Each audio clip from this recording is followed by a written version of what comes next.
Right, next question, grade 12s, but this is still a grade 11 revision question. Determine the area of quadrilateral ABCD. Now, we know the context that we're in at the moment is trigonometry. So we're expecting triangles, and we've got, an area rule, a sine area rule. So let's create ourselves some triangles. So, I never use this enough, right? Let's get a nice perfect straight line here from B to D. So we're going to construct that line. Ideally, we'd say construct line, but it's clear enough from the diagram. And we're dividing this into that first triangle and that second triangle. So for the first triangle, we can find the area of that quite promptly, because we've got a rule there in the formula sheet, right, that says area equals a half the one side times the other side times sine of the angle in between. So area equals a half, 5, 7, sine the angle in between, 64 degrees, and into the calculator that goes. And where did I work it out here? I didn't even, because I thought maybe we'll do this later. Okay, so half times 5 times 7 times sine of 64. Okay, and that's 15,72 blah, blah, blah. Again, like I did in the last one, I'm just going to shift store that in A, because I don't want to round off yet. I want to round off right at the end. Okay, so that's great. Now we need to find the area of the second triangle. That's going to require a bit more work, because if we want to use this angle with our sine area rule, we'd need to know that side and this side over here. Well, we don't know that side. Okay, if we use, maybe we'll go differently. We'll use this angle and that side and that side. No, we don't know any of those things either. In fact, we don't know much in this triangle BDC at all. We're definitely going to need to find what the length of this line segment BD is, because that's the one that joins, right? That's the common one between the top triangle or the left and the right triangles. Well, that's easy enough.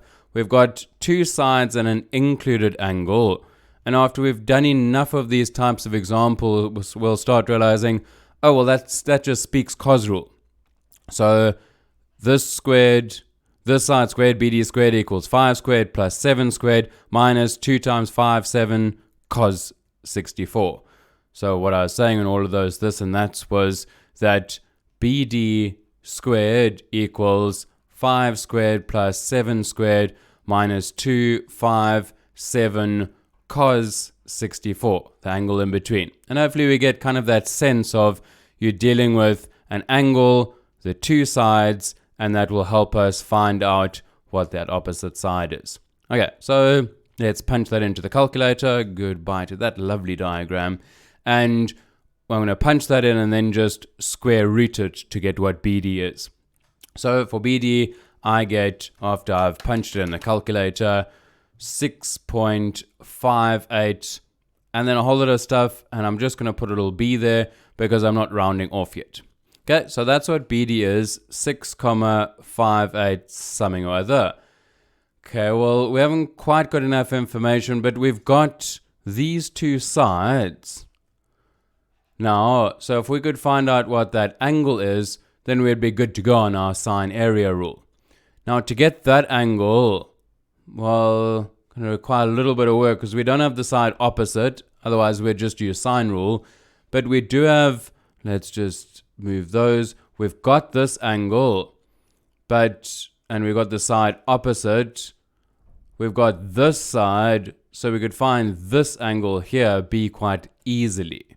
So let's do that. I'm going to call that B1 and 2 so that it's going to be easier just to go, well, the thing we're trying to find is B1.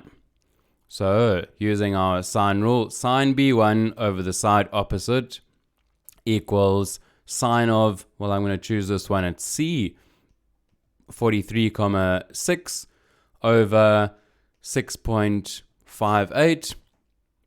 Okay, well, this is a nice easy equation to solve.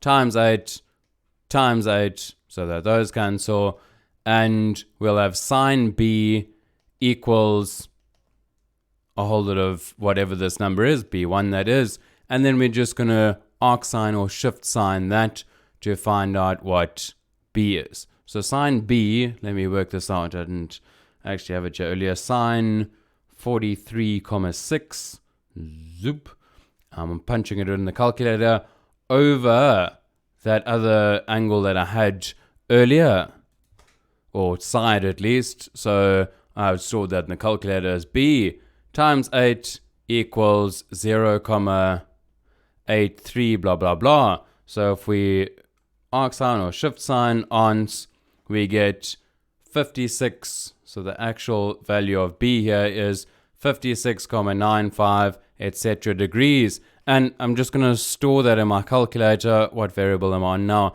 C. So shift store C so that I can use the fully accurate version just now.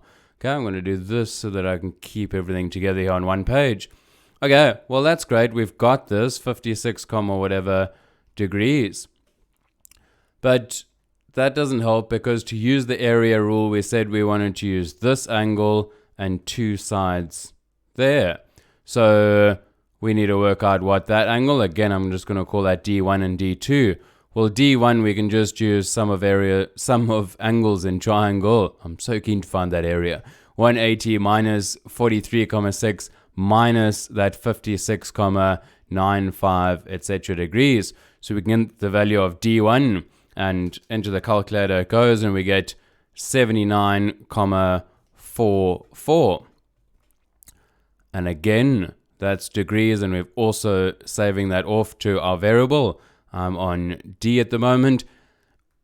The issue with not saving to variables is that we're going to start losing a lot of accuracy along the way. So even if you save this as 79,44, we're still going to just lose a little bit each time. So that's why I think saving in variables is great. And then we can use our area rule. So now to find out what the area of triangle 2 is, well, that area is a half, and our two sides are 6,58 times 8 times sine of the angle in between, which is 79,44, etc.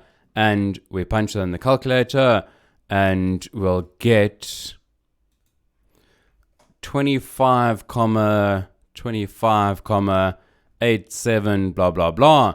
And so therefore our total area is, if we add 1 and 2, so this area up here and this area over here. So that's still in my calculator, so I can just go plus alpha A, and I get 41,61 rounded off. I don't know what our units are, centimeters, so therefore centimeters squared. Okay, what you could also have done is not worked out this area straight away here and worked out the total area together right at the end. Okay, again, quite a lot of chatting, one angle behind my head, hopefully some sense made.